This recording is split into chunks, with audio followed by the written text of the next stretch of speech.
Hello, demigods! The moment we are waiting for has finally arrived. The new Percy Jackson and the Olympian TV series is out today. I am super hyped for this. If you can't tell, I am a huge classical nerd, and that is in no small part due to growing up reading Percy Jackson. I actually studied classics in college and archaeology, and while I went on to specialize in human remains, my love for classics remains. So yes, technically the title of this video is clickbaity. I am not a professional classicist or classical archaeologist, but I do have a degree in it, and it is useless. I blame you, Rick Riordan. You did this to me. But archaeology's worked out for me, so it's all right. So I thought it would be fun to take what little remains of my knowledge on classics and what largely remains of my nostalgia and knowledge of Percy Jackson and put them together to do this video. So without any further ado, sit back, relax, and bring on the monsters. If you understand that reference, you have a deep, deep place in my heart. Look, I didn't want to be a half-blood. They're doing the thing. They're doing the thing. Being a half-blood So is dangerous. It's scary. Most of the time, it gets you killed in painful, nasty ways. If you think you might be one of us, my advice is turn away while you still can. Because once you know what you are, they'll sense it too. And they'll come for you.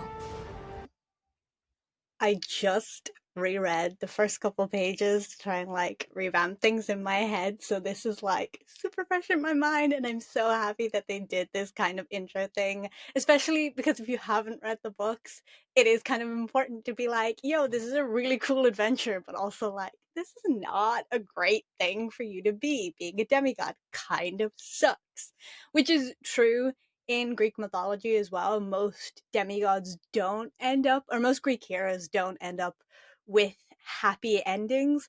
Perseus, for whom Percy is named after, is one of the few that ends up with a relatively normal ending, which is why, in the books at least, his Percy Jackson's mother named him Percy. He was named after one of the few Greek heroes who went on to lead a normal life after their adventures. Don't say I didn't warn you. Also, great casting for this entire series. My name is Percy Jackson. I'm 12 years old. Am I a troubled kid? Yeah, you could say that. Bad grades, bullies, all the normal stuff. And then there's some other stuff.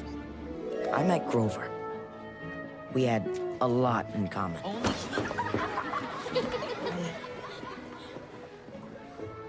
And not just because we were both at the bottom of the food chain. And you know what? It felt good to talk about these things with Grover. I could almost believe they were imaginary. Weird, but harmless. Until the day that changed too. Until the day one of them decided to come for me. What you see here, they are not fictions. They are not fantasies. What you see here are the truest and deepest parts of yourselves. Oh, Perseus and Medusa. Friends. The gods, the monsters, the heroes you see here in this room are reminders of what we are capable of. Now, on your worksheets, I want you to choose one of the subjects you see here and describe it. Not just how it looks. So this is probably one of the other reasons why I love Percy Jackson so much is I'm dyslexic too. My dyslexia is not extreme or particularly bad. I did have some assistance in school, but not as much as other people. And when I say I have dyslexia, like the words don't move around on the page like that. For me, I think for some other people they do. For me, it's not that bad. But I always thought it was so cool to have it in a story and like not really be something. I mean, it holds them back, but at the same time, it's like just a part of who all of them are. They have dyslexia, they have ADHD. You know, some characters are in wheelchairs, some characters have artificial limbs. You know, like there's just multiple different things throughout the books, like the multiple book series. They're always introducing new stuff, and it's never really, I felt like, made into a big deal. It's just who the characters are. And I just always thought that was so cool, especially because like this was the first time I'd ever seen any character with dyslexia, and I was like, hey, that's me. So it was cool.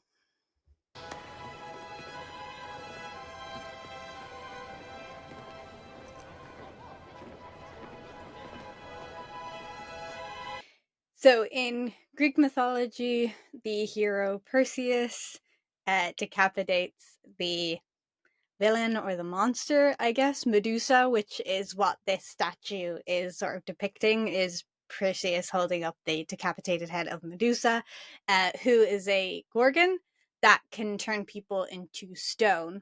I believe, I'm not entirely sure on Medusa's story. She was turned into a gorgon by Athena, I think, and it had something to do with her having a relationship with Poseidon. So she's connected to Poseidon, to Athena, and to the original Perseus.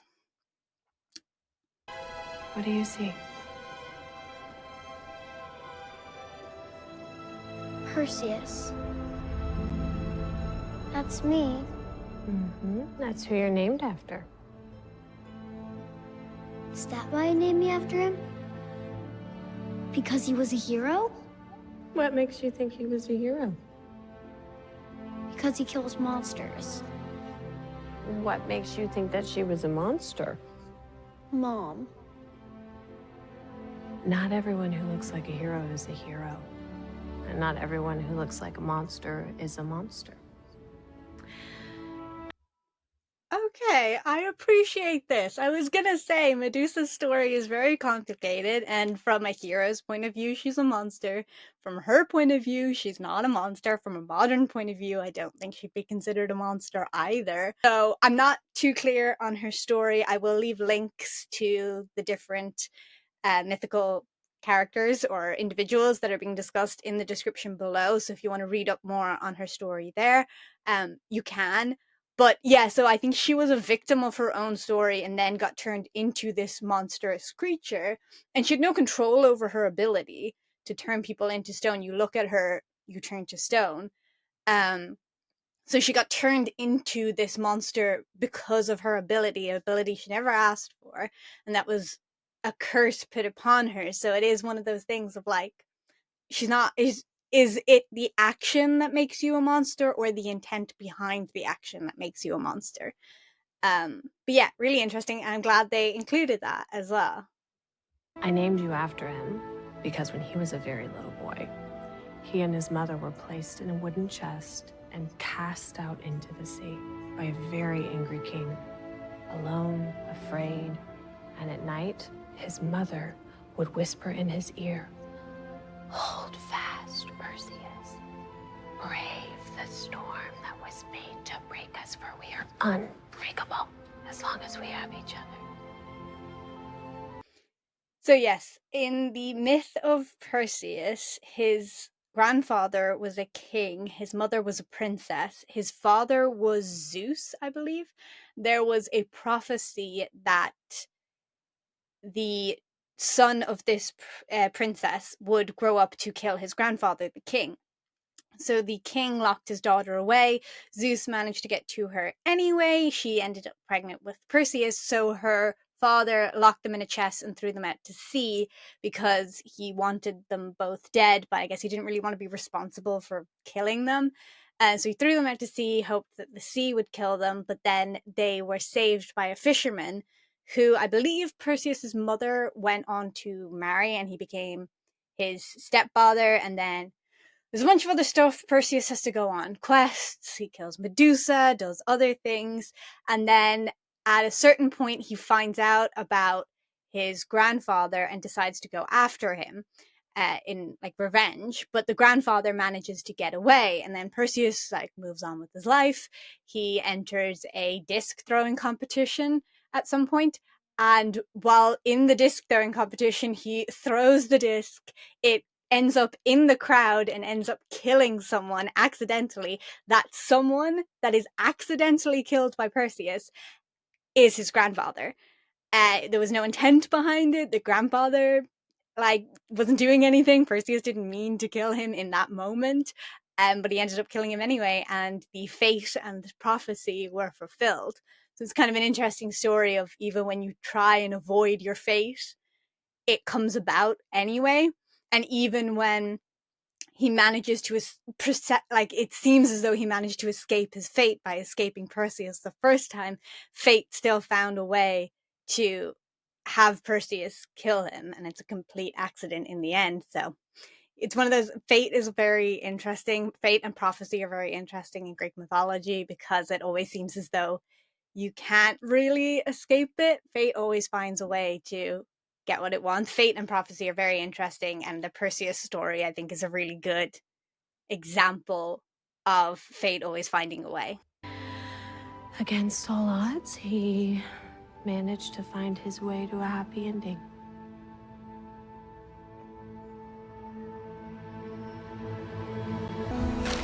There are all sorts of schools of thought about what drives that kind of bullying. Childhood trauma, feelings of inadequacy. Look, I get the nastiest issues. I'm just getting tired of her taking them out on me. I feel like maybe it's time to do something about it. You could make an appointment to see Mr. Kane. He's really good I at was talking thinking to more like shoving Nancy in the nearest dumpster. Oh. Oh, no. No, no, no, no, no, no, no. No, if there's one thing I know about bullies, it is that you should never, ever stand up to them. That doesn't sound right. Look, I know this place is hard for people like us. We're not gonna be here forever. There are better places out there. Oops. Percy?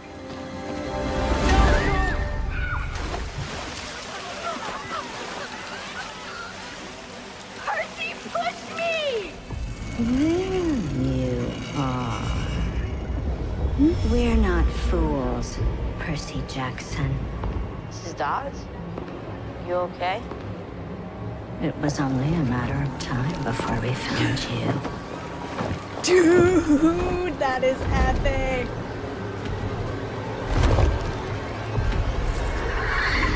Where is it, Half-Blood? Where is it?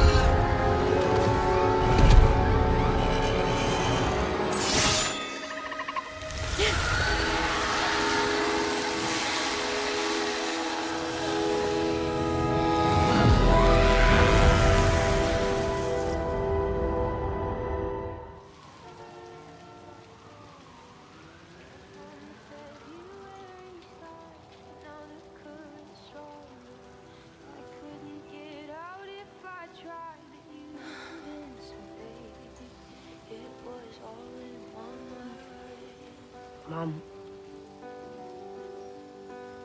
I'm really sorry. I tried this time. You know how hard I've been trying, but this time, it really wasn't my fault. It really wasn't my fault. I'm all wet now. I'm sorry. I'm just very glad to see you. I found Gabe on the phone with the headmaster. He told me what he thinks happened with Nancy Bobo Fit. I told him I believe my kid. It was a real sure call. Hey, all that matters is that you're here, okay? And that I had enough time to pick up your welcome home gift.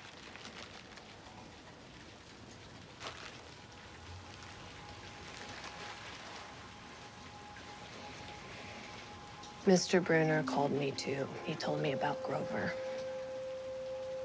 Do you want to talk about it? Is there something else you want to talk about?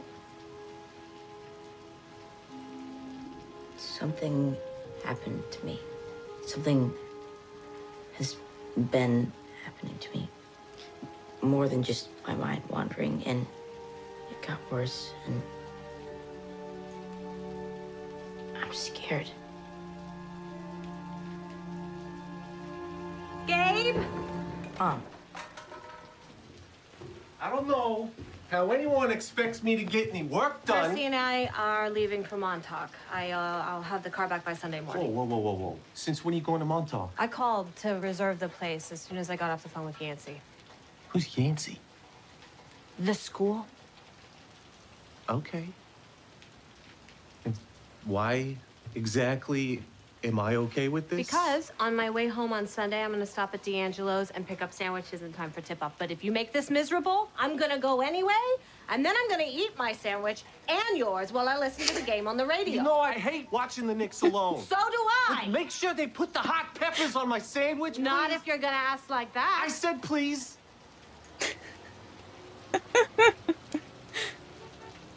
Please, could you have them put the peppers on my sandwich? You got it. I love Sally. Take your shoes off Oh my before God, you get in my she's car. great. You understand me? Who's there? Mrs. Jackson, it's Grover. Grover? This is a little time sensitive. Could someone maybe open the door? What is he doing here? I don't want to see him. Wait, Mom. I asked to have the night. You said we could all leave in the morning. Sorry, I'm early, but I didn't have any choice. Things have changed. This is all developing a lot faster than we anticipated. Early?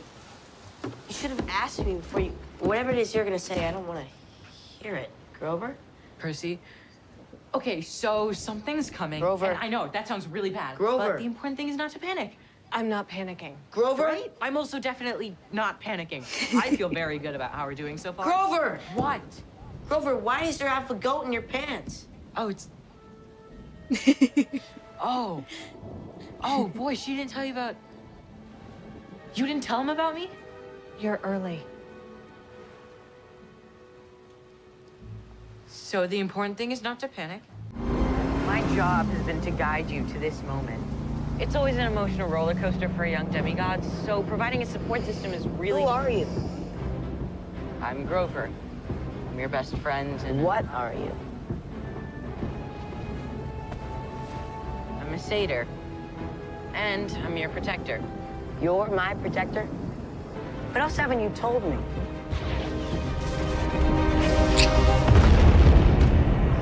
Is that the Minotaur? So in Greek mythology, the Minotaur was the son of a princess of Crete, I think.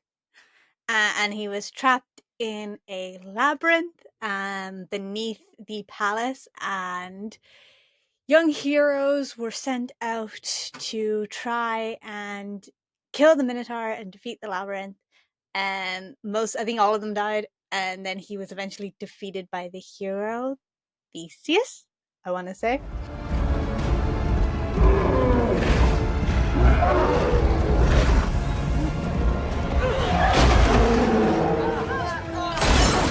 Get him! Get him, Sally!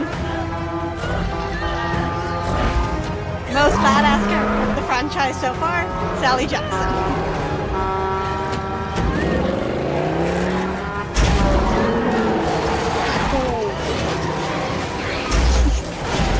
Yes, Sally! And of course, the motherly.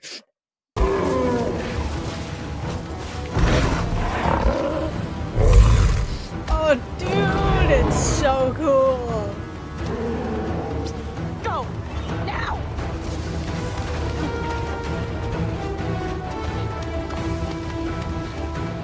No, it's red. The coat's red and everything.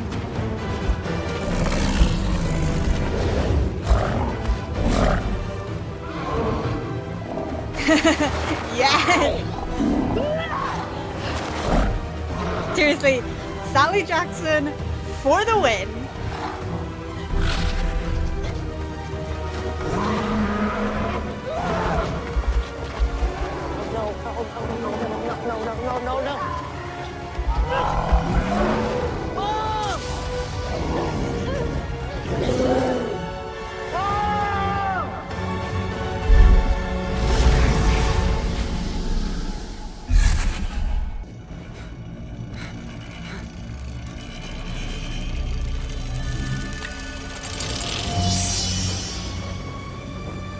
Percy! Percy, no! Percy, yes!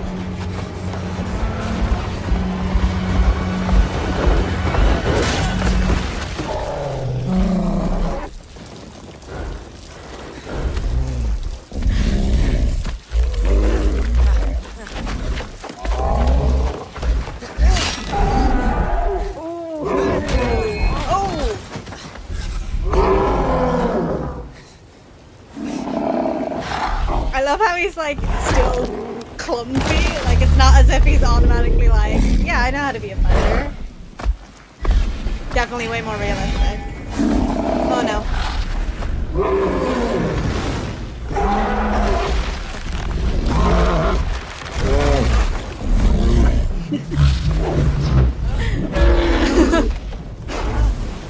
And the tiny whiteys. Oh my god. This is great.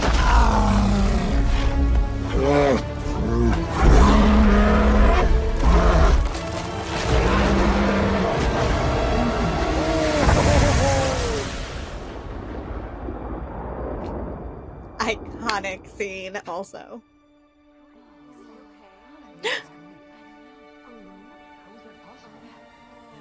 He must be the one. Hush, Annabeth. Annabeth. He's waking. Everyone, give him some space, please. Welcome to camp, Percy Jackson. We've been expecting you.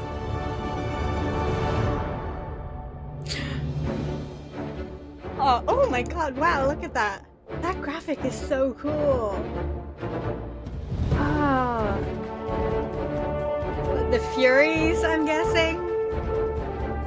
And then New York. And Percy and a sea monster. The Minotaur. Created by Rick Riordan. Copy.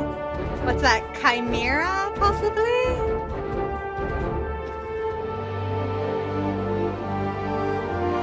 Camp Half-Blood. Executive producer Rick Riordan. Oh, the taxi. Medusa.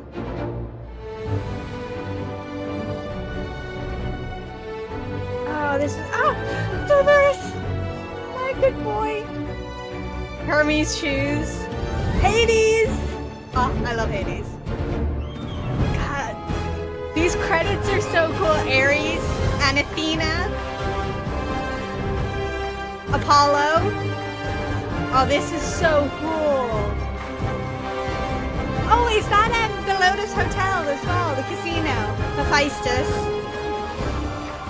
Poseidon. Zeus. Athena, possibly? Hades again. And obviously Olympus. Oh, that's so cool. Hello, editing Megan here. So I realized while editing that this was getting really long, and I had also recorded me reacting to the second episode because they both came out on the same day. While I was editing, I realized I didn't really contribute much to the second episode. It's mostly just Percy getting situated in Camp Half-Blood and then getting claimed by his father by the end of it. So there wasn't really much to add. I think the only things I discussed were a little bit about Chiron and Dionysus' sort of mythological background. And I think at one point I mentioned that the cabins look like ancient Greek temples and that they're all painted, which is accurate to history. Obviously, temples nowadays, as we see them, appear as their base material, which is marble. But in history, while they were in use, they would have been painted, usually quite brightly. I'll insert a photo here so you can see. But yes, the cabins are painted in the TV show, which I thought was interesting. I was wondering if they were going to do that, if they were going to have them as be like wooden cabins or white marble, or if they were going to be painted marble. They're all painted, and they're sort of painted in theme with the god or goddess that they are associated with, which I thought was cool. As it appears in the show is pretty much what I imagine it looking like. I am impressed with the show so far. The show is, as far as my recollection goes, very book accurate. And since the books are mythologically fairly accurate, therefore the series is so far fairly mythologically accurate. Obviously, there are a few leadways taken for the sake of this is a children's book, so some things need to be toned down a bit. And also there's comedy in it, so some things are played up for comedy. But I think those are all completely acceptable edits or changes to the traditional mythology that the books are based on. And I think that that's carried through into the show. The changes they've made so far are in line with the changes that were made in the books for the sake of the audience that they are written for. I am impressed with the show so far. I think it is a little exposition heavy in the first 2 episodes, but I feel like that's necessary. And I'm hoping now that all of that's out of the way, that it will get more into the plot and less of just like characters explaining things to you.